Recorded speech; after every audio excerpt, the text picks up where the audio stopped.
a gente sabe do ponto de vista neurocientífico, ou seja, como que o nosso cérebro funciona quando a pessoa está em um episódio de depressão. E a gente sabe também como que o cérebro de uma pessoa estressada funciona. E hoje a gente descobriu, isso já é muito bem caracterizado na literatura científica, nos artigos científicos, em revistas científicas, que uma pessoa com depressão, ela tem o organismo dela e o cérebro dela reage de forma quimicamente muito semelhante a uma pessoa que está em estresse crônico, ou seja, uma pessoa... Não é aquele estresse que você surta, mas é sempre uma preocupação, é sempre uma reatividade emocional às situações do dia a dia, então você fica muito explosivo às vezes, ou você fica muito incomodado com coisas que antes você não ficava. Esse padrão de comportamento é o principal, isso aqui muita gente não sabe, mas o estresse hoje é o principal fator de risco para o desenvolvimento de depressão. Porque ele fica vindo tipo em doses pequenininhas. Exatamente, não tão pequenas, porque em doses pequenas ele é protetor, foi o que eu vi no meu mestrado. O que eu fiz? Eu induzi estresse em laboratório. Esses organismos desenvolvem depressão ou alguma coisa muito parecida com depressão, porque eles não falam, então não tem como a gente saber se é realmente depressão. Isso, mas são ratos? São ratos. A gente vê que esses animais desenvolvem um fenótipo de depressão, ou seja, um comportamento tipo depressivo. E quando você vê o cérebro desses animais, é muito parecido com o que acontece em cérebro de pessoas com depressão. Então existe uma translação muito bacana, é muito parecido realmente. Então a gente vê primeiro que o estresse leva os animais, o estresse crônico leva os animais a desenvolver depressão. E eu mostrei, outros pesquisadores já mostraram, eu também repliquei esses dados no meu mestrado, que se você submeter esses animais estressados ao enriquecimento ambiental, o que é isso? Você oferecer exercício físico para esse animal, você colocar Lego, caixinhas para eles fazerem casinhas, um ambiente um pouco mais enriquecido em estímulos, esse enriquecimento ambiental previne o desenvolvimento de depressão nesses animais. E aí você me pergunta, mas como que previne? O que acontece? É por várias vias. Mas o principal ponto que os pesquisadores argumentam, quando você oferece um ambiente um pouco mais complexo, quando você oferece um ambiente um pouco mais complexo para os organismos viverem, eles têm que se adaptar àquele ambiente. O nosso sistema nervoso central ele é basicamente um órgão, o nosso cérebro com a nossa medula é basicamente um conjunto de regiões que permitem com que a gente receba estímulos, codifique esses estímulos e emita um comportamento frente a esses estímulos. Então, por exemplo, quando você está fazendo uma piada, você é humorista, quando você está fazendo uma piada no stand-up, você está praticando aquilo e você está recebendo de volta um feedback se está funcionando ou não. Se está funcionando, você pode começar a investir mais naquele trajeto da sua piada, porque a galera está te dando feedback positivo. Quando você está tocando violão, você erra uma nota, o seu ouvido escuta isso, interpreta, codifica e você ajusta o controle motor da sua mão para tentar fazer uma nota certa. Então, você submeter um organismo a um ambiente um pouco mais enriquecido é um pouco estressante, porque você tem que lidar com essas situações. E esse pequeno estresse, em pequenas doses, protege o animal para um estresse futuro. É mais ou menos aquela pessoa que se virou muito na vida, desde cedo, e na idade adulta ela é muito resiliente. Dificilmente alguma coisa abala ela. Então, os pesquisadores chamam isso de inoculação ao estresse. Inoculação é um processo que ocorre, por exemplo, quando você faz uma vacina. Você inocula o vírus e injeta ele em você para que seu corpo não seja afetado pelo vírus. Com o estresse acontece a mesma coisa. Se você se submete a situações pequenas de estresse, desde ali, depois dos, 12, 14 anos, você consegue começar a ficar protegido para os estressores do futuro e o seu organismo meio que consegue ficar mais forte frente a eles. E foi o que eu mostrei. Eu mostrei então que se você protege os animais com pequenas doses de estresse antes, um estressor futuro é incapaz de gerar depressão nesses animais. Mesmo que seja um estresse muito potente? Mesmo que seja um estresse muito potente. E a gente mostrou então que se você submete ou você enriquece o seu ambiente, a chance de você desenvolver uma depressão por meio do estresse é menor. E isso a gente pode ir translacionar hoje para a pandemia. A pandemia é um estressor muito grande. Então aquelas pessoas que já lidaram muito antes com viver sozinhas, que nunca foram tão dependentes de contato social, hoje podem estar protegidas. E se essa pandemia afetou de alguma maneira a sua saúde mental, você não está sozinho, você não está sozinha, muita gente ficou mal, porque você tirou um efeito protetor muito grande que é a socialização. Mas oscilações emocionais são normais. Deixa eu diferenciar para você. Oscilações emocionais elas podem ocorrer por um estímulo externo ou interno. Por exemplo, você está chegando aqui no estúdio e alguém bate no seu carro. Um estímulo externo. Você fica pistola.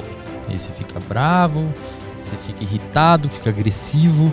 ocorre uma série de liberação de hormônios, uma série de liberação de neurotransmissores no seu cérebro, a gente pode falar depois, que faz você ter uma sensação de irritabilidade e acaba se tornando uma pessoa agressiva naquele momento, com você ou com a pessoa que fez isso. Isso é uma oscilação emocional.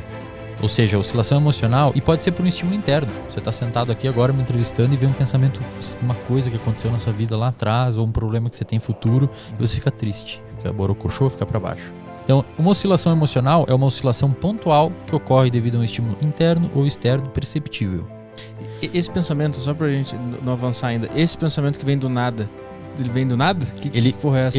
A gente chama de pensamentos automáticos ou intrusivos, que são pensamentos que surgem na sua cabeça devido a crenças que você tem. A psicologia cognitiva comportamental, que é a linha teórica que eu trabalho, ela trabalha com a ideia de que o nosso comportamento e as nossas emoções são regidos por crenças centrais, não são limitantes. Crenças limitantes é um termo incorreto. São crenças centrais que a gente desenvolve durante a nossa vida e a gente não sabe direito aonde a gente desenvolveu e por que a gente desenvolveu. É devido a uma série de construções, de comportamentos que a gente teve.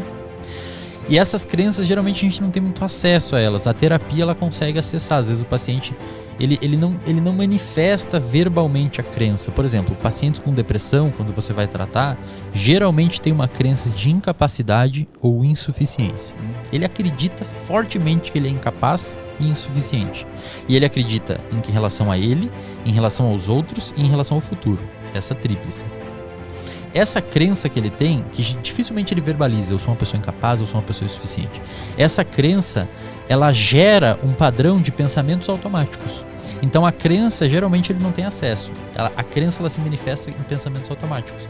Por exemplo, um pensamento automático de uma pessoa que tem depressão e tem a crença de insuficiência: eu não vou conseguir fazer isso, eu não vou conseguir fazer essa faculdade, eu não vou conseguir fazer academia, eu sou péssimo, as pessoas não gostam de mim, eu não vou me dar bem pro futuro. Perceba que todos esses pensamentos têm a ver com a crença. É como se a crença fosse uma semente e esses pensamentos saem dessa sementinha. E aí você tem que fazer um processo de psicoterapia para entender quais são os pensamentos automáticos que você tem, porque são esses pensamentos automáticos que levam você a ter uma modificação emocional. Então você me pergunta o que vem primeiro? Vem o comportamento ou vem os pensamentos? Os pensamentos. Você tem um pensamento, esse seu pensamento determina o seu estado emocional. Então se você pensa, cara, o podcast tá ruim, não tô mandando mal, você se sente mal, obviamente, com esse pensamento. E esse pensamento leva você a ter um comportamento. Essa emoção que você teve de ter se sentido mal devido a esse fluxo de pensamento, leva você a ter um comportamento. Comportamento letárgico, de ficar mais na sua, de não fazer as coisas. Vontade de dormir pra sempre. Arthur, se você tem outros fatores de risco, se você é uma pessoa, sei lá, usa droga, tem relações interpessoais péssimas e tóxicas, uma pessoa que fica ainda mais alimentando esse tipo de crença que você tem, que você é incapaz e que você não vai conseguir, realmente, cara, o podcast tá horrível mesmo, acho que é melhor. Cara, você se afunda. Só que aí que mora o segredo. Essa crença, na maioria das vezes, ela é disfuncional. Ou seja, ela não tem base na realidade. Eu já atendi pacientes com depressão que têm crenças de incapacidade que estavam fazendo residência em medicina, que estavam administrando empresas de mais de 100 funcionários. Como é que uma pessoa dessa vai ser incapaz? Ela pode não se dar bem em um aspecto da vida dela, mas não é uma pessoa incapaz.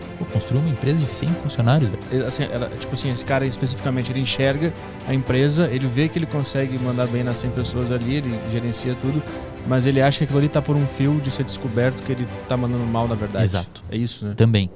E a crença, ela é uma situação que ela se liga e desliga. Então, na terapia, a gente monitora a atividade da crença. Então, você vê que o paciente, às vezes, ele relata. Você faz uma educação do paciente, explica pra ele. Isso que a gente tá falando aqui, você explica tudo em terapia pro paciente. Tem a crença, você desenha, eu tenho os slides que eu mostro pro paciente e tal, pra ele entender essa dinâmica. E você pergunta, hoje você considera que a sua crença está quanto ativa? 80%. E aí você vê que o comportamento da pessoa cai. Aí um dia a pessoa está eufórica, melhora, quanto que está a sua crença? 20% ativa. Quase não está me incomodando. Você ensina a pessoa a lidar com aquilo.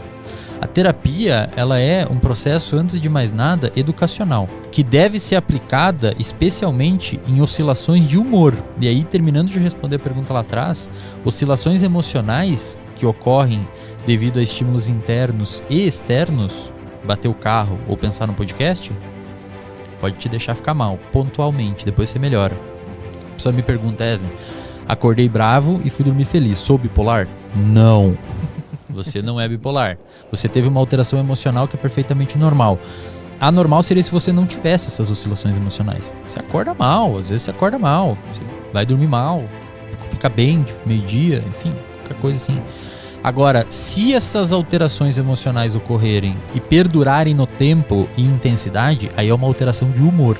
Tanto é que nos manuais de diagnóstico, em psicologia, a depressão é um transtorno de humor, não é um transtorno emocional, é um transtorno de humor. Ou seja, o seu humor altera. Você fica triste por muito tempo, você fica triste numa intensidade maior por tanto tempo, aí você precisa ter um ajuste no que está levando você a ter esses comportamentos de tristeza, essas emoções, esse humor triste, e como que você está se comportando principalmente frente a isso. Por quê? Porque as pessoas em depressão, elas tendem a ficar hipoativas, justamente, não saem, não vão à academia, e um dos principais tratamentos, hoje padrão ouro, do ponto de vista científico, em publicações científicas, para tratar a depressão, é chamado de ativação comportamental. Que é o quê? O terapeuta analisa as capacidades de enfrentamento do paciente e, à luz dessas capacidades de enfrentamento do paciente, o terapeuta bola um protocolo de ativação comportamental para aquele paciente começar a fazer as coisas. Então, se é um cara que fica na cama o dia inteiro no quarto escuro, então beleza, durante a próxima semana a gente vai começar a abrir a janela.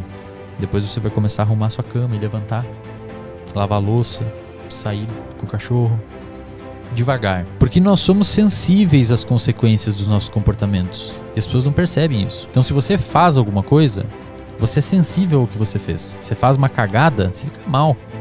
Você faz uma parada da hora, você fica bem. Quando a gente consegue alcançar um objetivo e realizar uma tarefa, nós somos recompensados por isso. E o paciente que está em depressão, ele se coloca em situações que não o recompensam e, por outro lado, se coloca em situações que deixam ele para baixo. Se você pegar uma pessoa do ponto de vista de saúde mental saudável hoje e deixar ela 2 dias num quarto escuro, a pessoa vai ficar triste. E a pessoa com depressão às vezes faz isso.